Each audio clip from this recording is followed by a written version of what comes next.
Fala galera, bem-vindos a mais um vídeo do canal da Engenharia. Aqui quem fala com vocês é o engenheiro Felipe Rodrigues para mais um vídeo para vocês. Hoje nós vamos falar um pouquinho sobre laje treliçada. Muitas pessoas vêm me perguntar sobre lajes treliçadas, como que faz para dimensionar uma laje treliçada, enfim. São muitas dúvidas, então eu resolvi fazer esse vídeo para esclarecer algumas dessas dúvidas.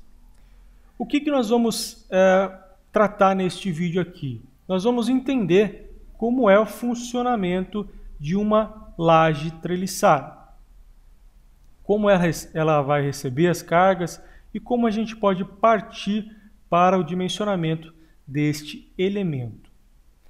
A primeira coisa que eu quero explicar para vocês é em relação ao material principal dessa laje, que subentende-se como material principal, que é a treliça. Aqui nós temos o desenho da treliça. É uma treliça simples, Essa treliça é composta por 3 barras, Neste desenho, isso vai depender do tipo de laje. Tem lajes que tem 3 barras, tem lajes que tem 4 barras, sendo 3 embaixo e 1 em cima.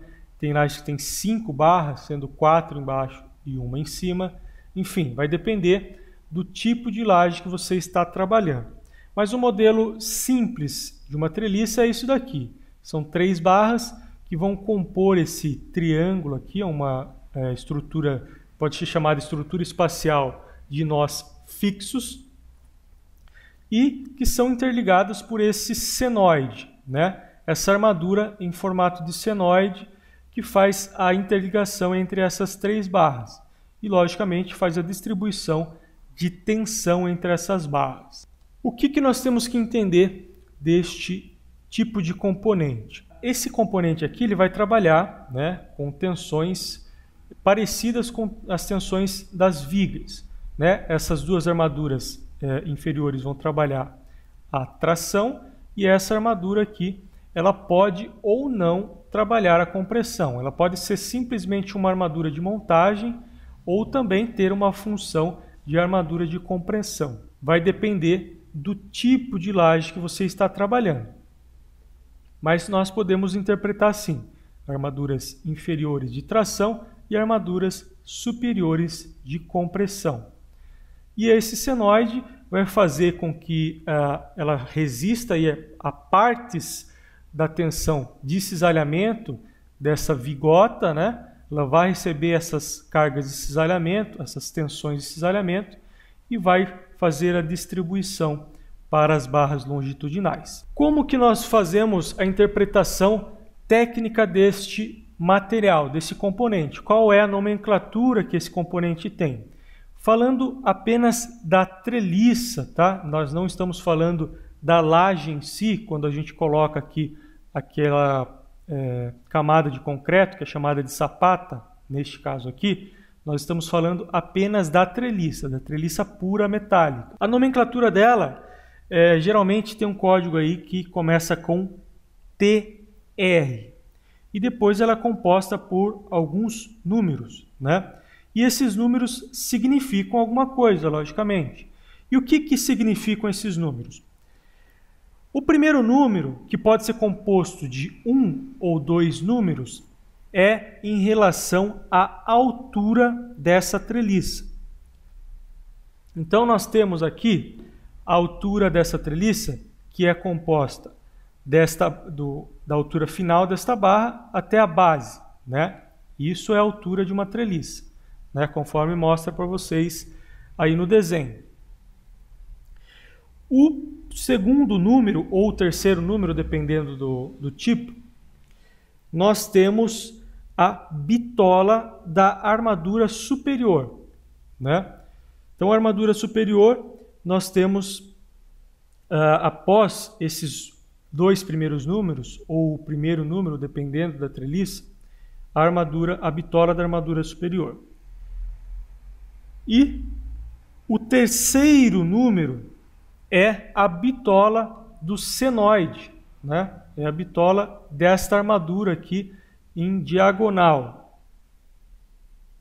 E o último número compõe a bitola das armaduras inferiores. Tá? Daí, dependendo da laje, pode ser 2 barras, 3, 4, enfim, quantas barras forem necessárias para o tipo de laje. Então, por exemplo, se eu tenho uma laje TR 16846, o que isso significa?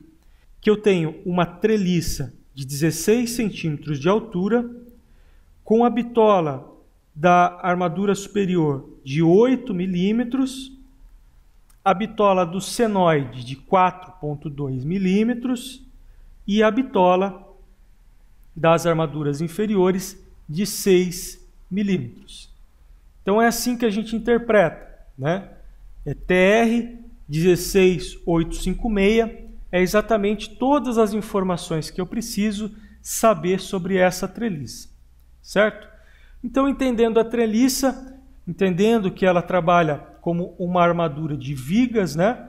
Com uma armadura aqui de tração, armadura de compressão, isso daqui faz o papel dos estribos, nós podemos partir para entender o conjunto total da nossa laje.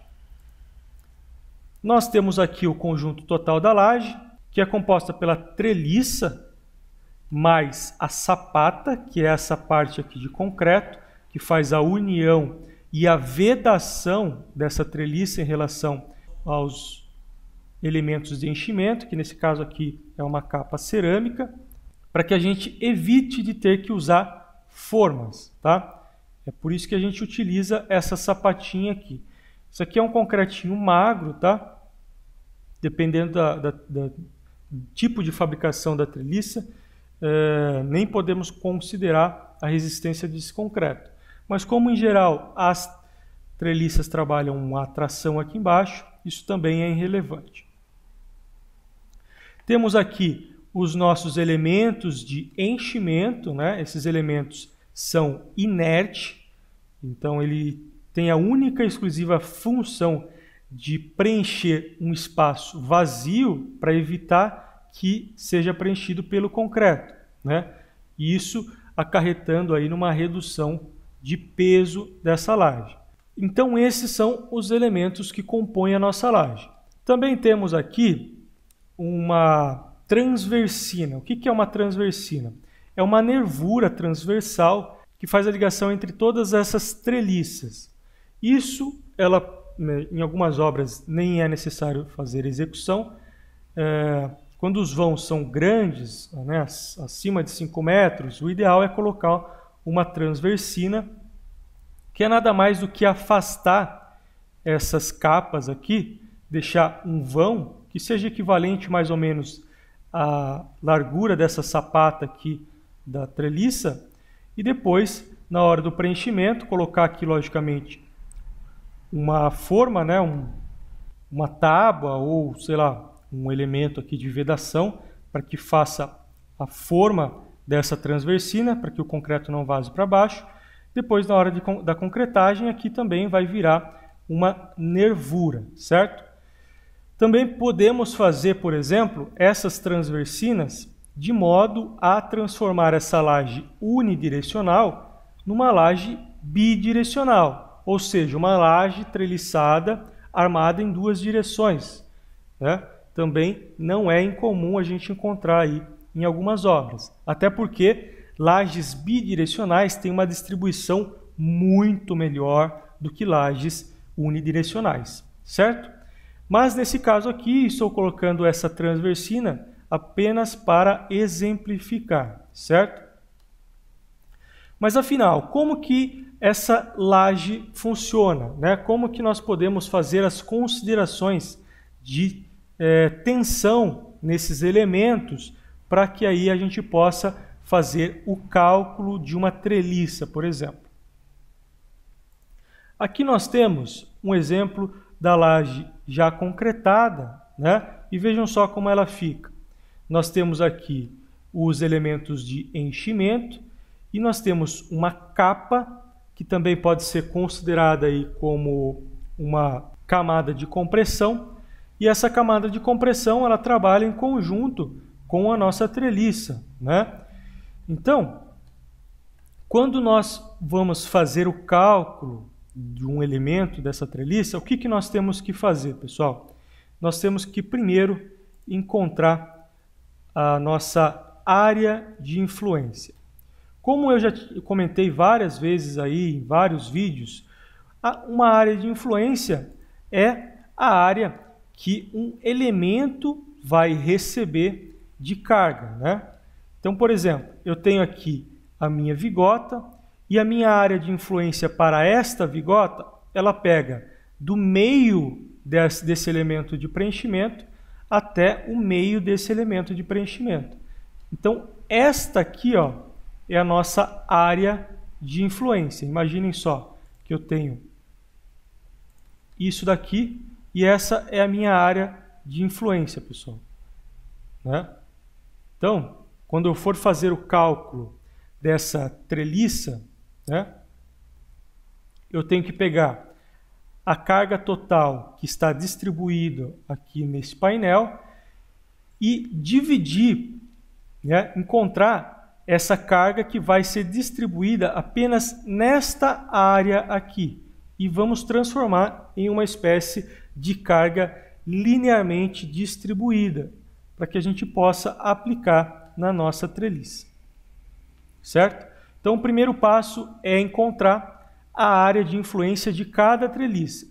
Então, nós temos aqui 1, 2, 3, 4, 5 treliças que vão complementar uma área de influência total e temos 2 treliças, que são as treliças das extremidades, que vão pegar metade dessa área de influência. Coletando a área de influência, nós podemos fazer o seguinte: coletar os dados do nosso elemento, né, da nossa viguinha aí, da nossa trelicinha, e considerar a nossa seção útil de cálculo. A nossa seção útil de cálculo, ela é como se fosse uma viguinha T, né, onde nós temos aqui uma mesa colaborante, que é composta pela camada de compressão. Temos aqui a nossa sapata, né, que é essa parte aqui de concreto que já vem com a treliça, que vai reter a nossa armadura de tração. E temos todo esse corpo aqui da nossa viga, né, como se fosse realmente uma viguinha T. E assim fica as dimensões da nossa viguinha T. Nós temos aqui um BF, que é a largura da mesa colaborante, né? Nós temos um BW, que é a largura da seção da nossa vigota, que pega lá a área útil daquela vigota da treliça. Então, nós não pegamos toda essa sapata, né? Nós vamos pegar apenas essa área útil, que vai daqui até aqui, para fazer esse cálculo. Temos aqui a altura da camada de compressão e com todos esses dados nós podemos fazer o dimensionamento deste elemento como se fosse uma viga, né? Exatamente igual a uma viga de seção T, né? Eu já tenho vídeos aí no canal explicando como calcular uma viga. É exatamente a mesma coisa, tá, pessoal? Exatamente a mesma coisa. Eu preciso da seção BW, que é a largura da seção, tenho a seção BF, que é a largura da mesa colaborante, o HF, que é a espessura da camada de compressão, e o H total, que é a altura total da nossa viguinha aí, certo? Com todas essas informações, é muito fácil de calcular, é como se fosse exatamente igual a uma viguinha, certo? Então, sempre quando a gente for trabalhar com vigas treliçadas, eu tenho que fazer esse cálculo? Eu digo que não, tá? Por que não, pessoal? A não ser que você seja um fabricante de lajes, você não vai precisar fazer esses cálculos. Porque o responsável por esse material, por ser um material pré-fabricado, é justamente o fabricante, né, o fornecedor desse material. Então, quando você for comprar uma laje treliçada, o fornecedor ele é obrigado a te fornecer um memorial de cálculo, se você pedir, e também uma ART de responsabilidade sobre este material. Mas, se você quiser fazer o dimensionamento desse material de forma empírica, para que você possa saber qual é, por exemplo, a treliça que você vai ter que usar, né? A vigota que você vai ter que usar, você pode usar tabelas, né? Que é igual a essa tabela que está aparecendo para você aí na tela. Nessa tabela, nós temos aí a laje treliçada tipo 12, né? Que é uma laje que tem 12 centímetros acabado, ou seja, é a altura da treliça, mas a capa vai equivaler a 12 centímetros. E nós temos aqui a classe da armadura, né? Que vai indicar para a gente qual é a área de aço que nós temos em cada vigota dessa. E temos aqui em cima a carga que pode ser recebida por essa laje, né? Por essa vigota, em relação aos vãos que ele consegue resistir. Então, nós temos aqui, por exemplo, a classe 10, que tem uma área de aço de 0,71. Para forro, ela tem um vão máximo a ser resistido de 3,95. Para uma sobrecarga de 50 kg por metro quadrado, nós temos aí um vão máximo de 3,75. Para uma sobrecarga de 100 kg por metro quadrado, 3,60. Para uma de 150, temos aí um vão de 3,45 e assim por diante, né? Até aqui uma sobrecarga de 500 kg, nós temos aqui um vão máximo de 2,5, né?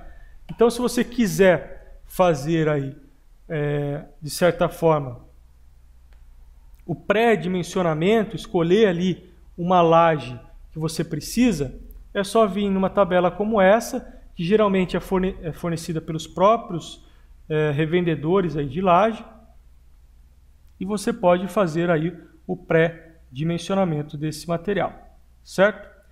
Então, o vídeo de hoje fica por aqui. Eu espero que vocês tenham gostado desse vídeo, que eu tenha esclarecido e elucidado aí a cabeça de muitos que têm me perguntado sobre esse assunto. Se você tiver alguma dúvida, deixe aí nos comentários que eu tentarei esclarecer, certo? Muito obrigado e até o próximo vídeo. Valeu!